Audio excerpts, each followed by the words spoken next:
Who doesn't like a friggin' deep fried rib?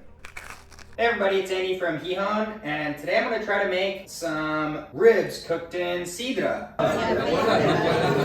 I'm going to brown them, bake them, bread them, and then I'll deep fry them. In Spain, these are called Costillas. Okay, I got my ribs out right here. One of the first things you're going to do to clean this up, there's a little bit of this skin right here, which is actually, kind of like almost a film. But if you see right here, I can almost strip this off. And this part's important just because you can cook it with this stuff still on. This part right here is not incredibly edible. What I'm gonna do is cut these ribs in half. These are gonna get salted, and then I'm gonna go ahead and brown them real quick. Let's go ahead and salt these babies. First step of this process, we're just gonna brown these up. I got a really hot pan here with some sunflower seed oil, and let's just throw these guys in, make some noise.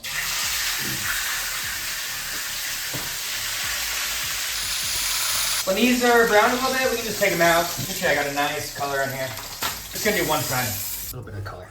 I'm gonna add a little bit of Sidra. I'm going to steam these for about an hour and a half in the oven at 300 degrees.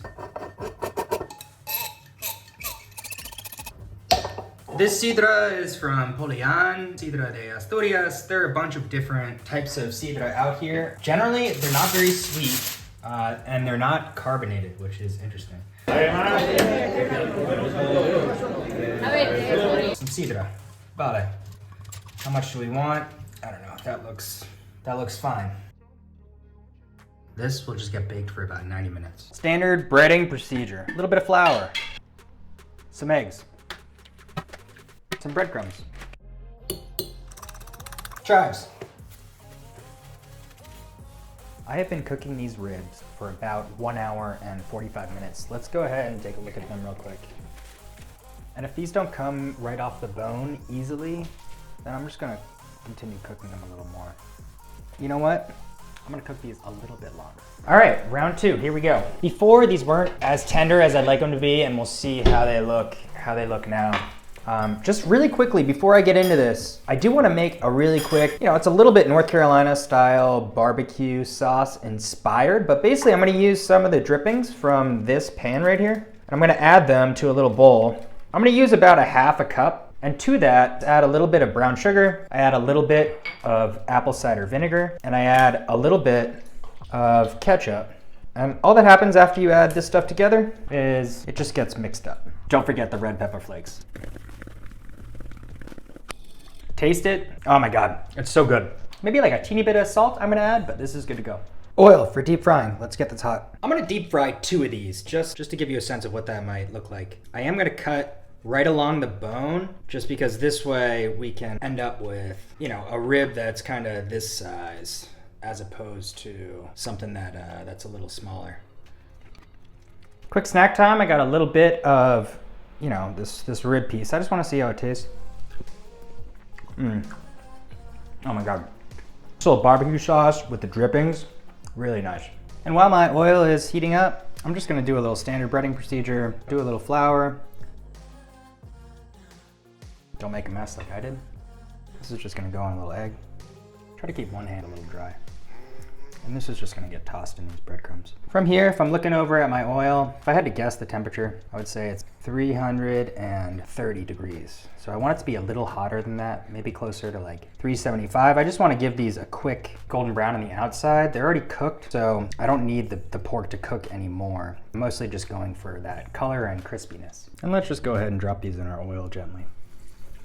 Feisty, okay, cool. Here we go. I'm gonna take this off the heat just for a second because it does seem really hot. Do I have a little too much oil in here? Probably. That's okay. These have cooked for about 3 minutes now. You can see my oil is pretty hot. These are almost where I want them to be. I'm gonna give them another maybe 90 seconds. Once these ribs are done frying, I'm just gonna drain these on paper towels. I'm gonna let these cool down a teeny bit, but we're ready to go ahead and plate up. I wanna serve the sauce on the side just because I wanna keep those deep fried ribs nice and crispy. So whatever, we've got a little dipping side dish here. This nice vinegar-based sauce with all those drippings. And all I want to do here is, I'll plate this up. You can make it look however you want. Maybe we'll do it like this. Sure, we'll do chives. Boys and girls, it is freaking rib eating time. Quick dip in this barbecue sauce. It's really thin, kind of vinegar-based North Carolina style barbecue sauce. Let's see how this works out. Oh, it's so good. Super crispy. I mean, who doesn't like a friggin' deep fried rib? Oh. It comes out really nice. I bet I have a lot there, just so you can hear this. Anyways, really nice idea. If you want to try this at home, go for it.